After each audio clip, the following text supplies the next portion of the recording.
Hey guys, video recorded on July 26, 2017, where what we're going to talk about today is endophthalmitis. Okay, now first of all, when we talk about endophthalmitis, you need to understand this, the sequence of it, okay? Right, it always starts off with uveitis most of the time. If it's not treated or controlled well, goes into the stage called endophthalmitis that we're going to discuss now. And then if still not treated, it goes into this stage called panophthalmitis. Okay, clear? But anyways, see, uveitis and panophthalmitis are again separate discussions. What we're going to discuss today is endophthalmitis. Now, the word itis here tells you inflammation clearly, but more importantly, what it is, the inflammation of inner structure of eyeball. That means, right, basically, I'm just going to the inflammation of this region, inner structure of eyeball, all the way up to the uveal tissue. Okay, so all the way up to the uveal tissue. So commonly affecting the retina, as I shaded here, right, the retina and the uveal tissue. This is your uveal tissue here, right? From here forward is your uveal tissue, right? Clear? That's your ciliary body, iris. Okay, now what I want to tell you is the inflammation is not just an inflammation. What happens is there would be a lot of exudates released, okay, in the process of body fighting off whatever inflammation. It gives off so much of exudate that literally all these chambers, your anterior chamber, your posterior chamber, right, and your vitreous chamber are all filled with exudate. Okay, clear? So obviously there would, just from this you should understand the sign would be pain. There would be loss of vision, definitely, right? Two of this is something you would see, right, just from this itself. Okay, now with that, then you move on to the next thing that we need to know, ETIOPATHOGENESIS. Now it can be either infectious, that means caused by microorganisms, or non-infectious. Okay, non-infectious caused by toxins or microorganisms, that is infectious. Now we are obviously more concerned with infectious, so let's talk about that first. Now what can cause an infective endophthalmitis? So we're going to talk about the causative organisms. It can be either bacterial or it can either be fungus. Okay, the two most important bacteria, that's all I'm going to highlight. Okay, Staphylococcus aureus, Staphylococcus epidermidis, very important. Okay, Staphylococcus aureus, Staphylococcus epidermidis. Besides that, Streptococci, Pneumococci, Corynebacterium, and Pseudomonas also. Okay, out of the fungus, it is Fusarium, Aspergillus, and Candida. Okay, Fusarium, Aspergillus, and Candida. Clear? Simple. Now, how does these organisms get into the eye? That's the idea, right? So, what is the mode where it gets into the eye? It can come from outside, exogenous. It can come from the body itself, endogenous, or it can be a secondary infection okay, from the eye itself, is surrounding structures in the eye. Okay, so exogenous means coming from outside. Now most commonly it is perforating injury. Whenever you have any perforating injury to the eye, the bacteria can get lodged in the eye. Or also very common, perforation of infected corneal ulcers, okay, can get the bacteria into the eye, giving you the inflammation leading to endophthalmitis. Or also very common is post-op also. Okay, endogenous, which is rare. Now there are infected foci in other sites in the body. Okay, very commonly the teeth. Okay, when you have caries in the teeth, that from there the bacteria from there gets to the bloodstream and then gets to the eye, giving you an inflammation, and then obviously uveitis first and then endophthalmitis. Okay, secondary infection from surrounding structures in the eye. Again, this is very rare. Okay, most of the time is infected corneal ulcers. Besides infected corneal ulcers, you can sometimes get orbital cellulitis, okay, inflammation of the orbits, and thrombophlebitis of the eye also. Okay, so this is how the organisms get to the eye. So this is roughly etiopathogenesis of infective endophthalmitis. Now we talk about non-infective endophthalmitis. What are the causative agent? As I told you, toxins. How does this toxin get into the eye? Post-operation, after an operation, okay, post-traumatic, phacoanaphylactic, intraocular tumor necrosis. Remember this first, okay? Now I always remember them as the 3 P's. Okay, this is a way, anyhow you want to remember. I always just remember them as the 3 P's. Post-op, your idea what happens, right? When you have an operation, right, there are some chemicals, right, that get stuck to either the instruments or the IOL. So these chemicals on the instruments or IOL, when get into the eye, left there, trigger an inflammation, uveitis, endophthalmitis. Okay, that is post-op. Post-trauma, now any foreign body basically when gets lodged in the eye would trigger an inflammation, uveitis, endophthalmitis. Okay, clear? So obviously if you treat it in the uveitis stage, it doesn't go into endophthalmitis stage, right? Phacoanaphylactic, phaco, lens, causing anaphylactic reaction. So the lens protein, okay, causes anaphylactic reaction. Commonly this is in the Morgagnian type of cataract. Okay, the lens protein itself causes what? Anaphylactic reaction, uveitis, endophthalmitis. Or intraocular tumor necrosis also can trigger an inflammation, uveitis, endophthalmitis. Okay, clear? That's about it. Okay, about causative agent and mode. Coming into the symptoms, as I told you, 2 things that you definitely will see: the pain and the loss of vision. Together with the pain, other signs of inflammation, redness, lacrimation would be present, and also photophobia would be there. Okay, very characteristic of any uval tract infection, this 5 signs.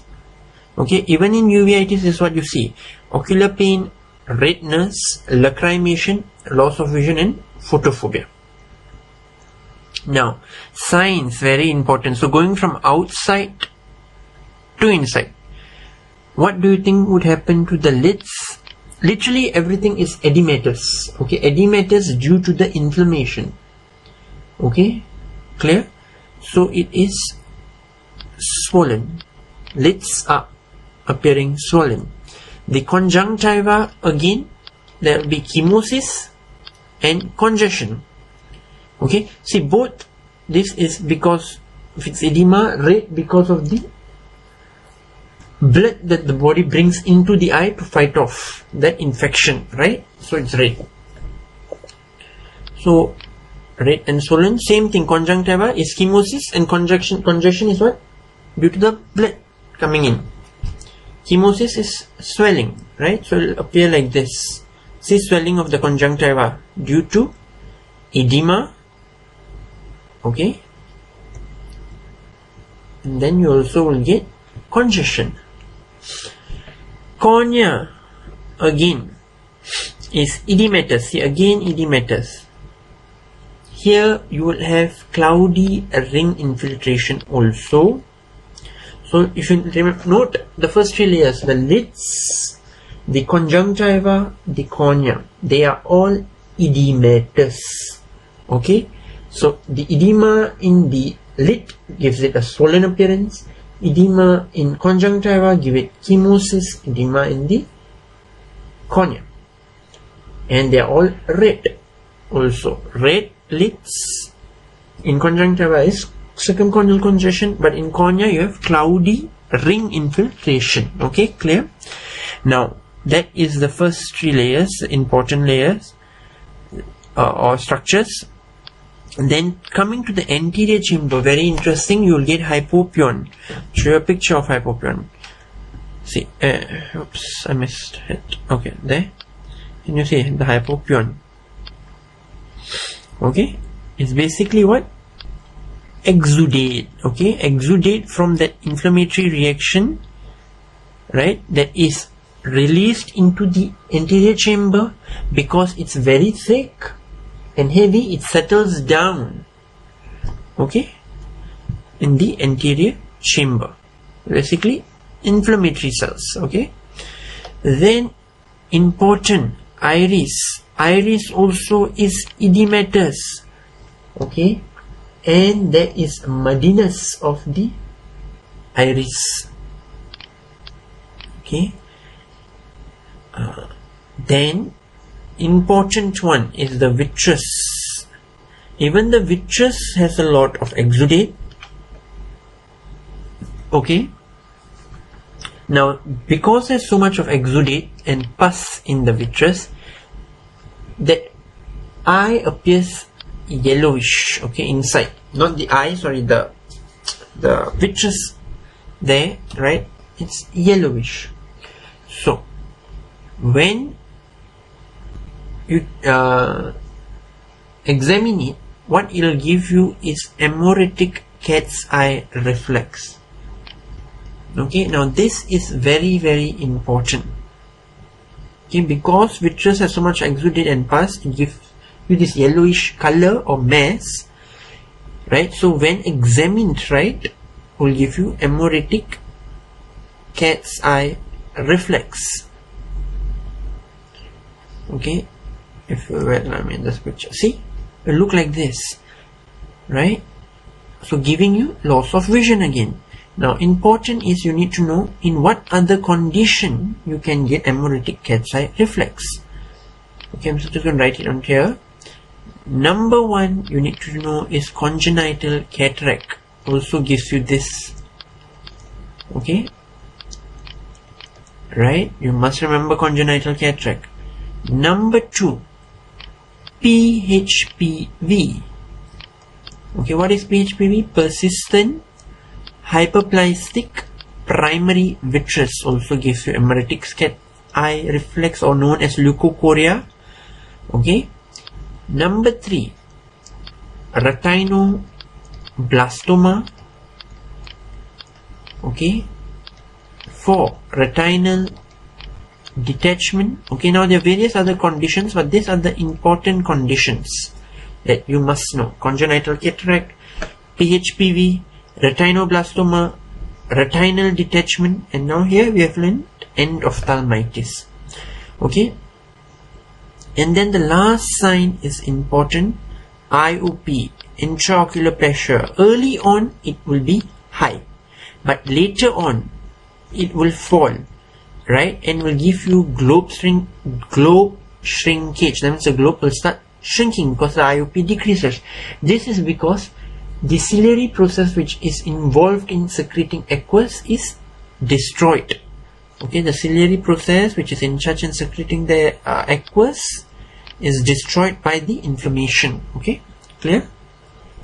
You can imagine this science is simple. If you don't know anything, it's edematous. Okay, then coming to the treatment. So it is very, very, very important that this condition is diagnosed early and treated vigorously. Very important, so as to prevent it into entering the panophthalmitis stage, where most of the time there you would need to do an evisceration operation. Okay, so antibiotic therapy would be first. Now before you give antibiotic therapy, always do a diagnostic tab. Okay, then other than antibiotic therapy, steroid therapy, supportive therapy, and vitrectomy. So let's see how we do a diagnostic tab and what are the antibiotic therapy you can give. So just to let you know, it can be given either intravitreal, subconjunctival, topical, systemic. Okay, that's how the antibiotics are given: intravitreal, subconjunctival, topical, and systemic. Even the steroids are given the same way: intravitreal, subconjunctival, topical, or systemic. So first of all, you're going to do a diagnostic tab. That's the first thing you're going to do. Okay, how are you going to do a diagnostic tab? Transconjunctivally, very important word. Okay, that means from where? Inside part of the eyelid. Okay, transconjunctivally means inside part of the eyelid. Okay, obviously under topical anesthesia, you're not going to perform this just like that, right? At the pars plana region. Okay, using what? A 23 gauge needle. So you're going to take whatever exudate that you can from that region. Okay, under topic, transconjunctivally under topical anesthesia. Then after that you give your antibiotics. So the first way you can give it is intravitreal injection. Okay, intravitreal injection. That means this is basically delivering into the eye, right? It's delivering directly into the eye. I like to remember this with 30 gauge needle normally done. Now antibiotics, always their combination is given in endophthalmitis. One for gram positive, another for gram negative, regardless of which route. It's always given like that. Okay, one for the gram positive, one for the gram negative organism. So I've written here first choice, second choice, third choice. So first choice is vancomycin, ceftazidime, cephalosporin. Okay, second choice vancomycin, amikacin, an aminoglycoside. Third choice vancomycin and gentamicin, another aminoglycoside. So the vancomycin useful for the gram positive, the cephalosporins and the aminoglycosides for gram negative. Okay, so you got to remember this. First choice is vancomycin, ceftazidime. Second choice vancomycin, amikacin. Third choice vancomycin, gentamicin. Okay, that is intravitreal. Subconjunctival, again the same two drugs you're going to give. Vancomycin, ceftazidime is the first choice. If you can remember the second choice is vancomycin, cefuroxime, both cephalosporin. So this is subconjunctivally it's given. It's injected subconjunctivally. Then topical. Now topical is given if possible, started immediately, right? And given every 30 to 1 hourly, 30 minutes to 1 hourly. So as you can see, again, vancomycin and amikacin. It's the second choice. Intravitreally was the second choice. Okay. Or you can use cefazolin with amikacin. Or you can use vancomycin with tobramycin or cefazolin with tobramycin. Okay, just a combination. Just you can remember this, or whatever combination is available, that's what you're going to use. Then systemic antibiotics has a limited role, right? But just remember, most of the time ciprofloxacin can be used, okay, given intravenous IV route for 3 to 4 days, then given orally for another 6 to 7 days. IV first for 3 to 4 days, then orally for 6 to 7 days. Or again the same thing, vancomycin, ceftazidime, both intravenously, okay, or cefazolin, amikacin, both intravenously, obviously, systemic. This is topically, okay, clear? Now next is steroids. What do they do? They inhibit the inflammatory process, right? They inhibit the inflammatory process, so they would decrease the damage to the tissue. Now they are to be given 4 to 48 hours after the infection is controlled, given either intravitreal, subconjunctival, topical or systemic, the same thing, and most of the time dexamethasone is used. Okay, clear? Obviously extra, normally systemic, they use prednisolone, okay, which is important to note. Okay, then supportive therapy. So cycloplegic eye drops and anti-glaucoma drugs. Why anti-glaucoma drugs first?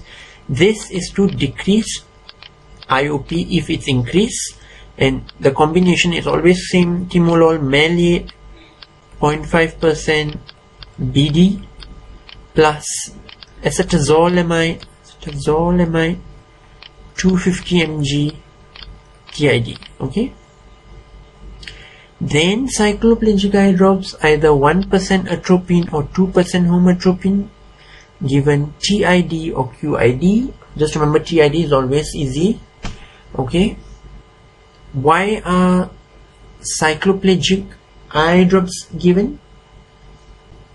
Right, is to decrease all the spasms on the vessels, to reduce the inflammation.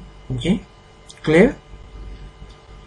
Then if all of the above option, that means your antibiotics, all these 4 antibiotics, okay, intravitreal, subconjunctival, topical, systemic, and your steroid therapy all happen to fail, it doesn't improve, and the infection becomes more bad, visual acuity decreasing, then you're going to perform vitrectomy. Okay, so the word vitrectomy, vitreotomy, right? Removal of the vitreous humor from the eyeball. Okay, remove vitreous humor from the eyeball. Okay, so that is the end of endophthalmitis. Thank you for watching.